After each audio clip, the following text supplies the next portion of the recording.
The Latin non compos mentis translates as, of unsound mind. Non, not. Prefaces compos mentis, meaning, having control of one's mind. This phrase was originally used in 13th-century British law history. In medieval and early modern Britain, the term non compos mentis was often related to religious and mysterious phenomena such as diabolical influence. From the 17th century, the condition was increasingly viewed as a mental illness, also described as insanity or madness. In English law, non compos mentis was a juristic term to describe a person's action as not motivated by reason, but being influenced by some false image or mental impression. Non compos mentis and felo de se, the Latin word for self-murder, single quote, presented two different verdicts in the case of a suicide. In the finding of a jury, the deceased, who was stigmatized felo de se, would be excluded from burial in consecrated ground and would forfeit their estate to the crown, while these penalties would not apply to the deceased affirmed non compos mentis, i.e., deemed to be insane. Suicide was a severe crime in Tudor and early Stuart England. Self-killing was a form of murder, a sin not only in the eyes of the Church but also defined by criminal law. The state of mind of self-killers at the time they committed their fatal deed was crucial. To be judged guilty of self-murder, one had to be sane. Men and women who killed themselves when they were mad or otherwise mentally incompetent were considered innocent.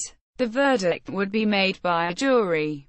The penalty for suicide in England originated in the ancient world and evolved gradually into their early modern form. Similar laws and customs existed in many parts of Europe.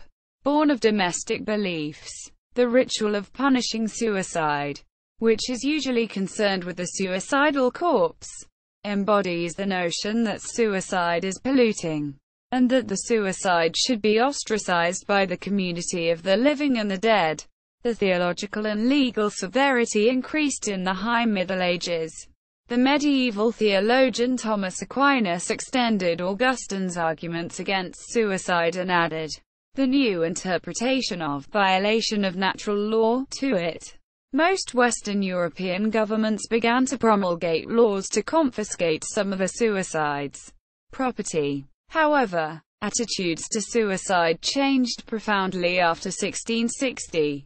Following the English Revolution, after the Civil War, political and social changes, judicial and ecclesiastical severity gave way to official leniency for most people who died by suicide. Non compos mentis verdicts increased greatly, and felo de se verdicts became as rare as non compos mentis had been 2 centuries earlier.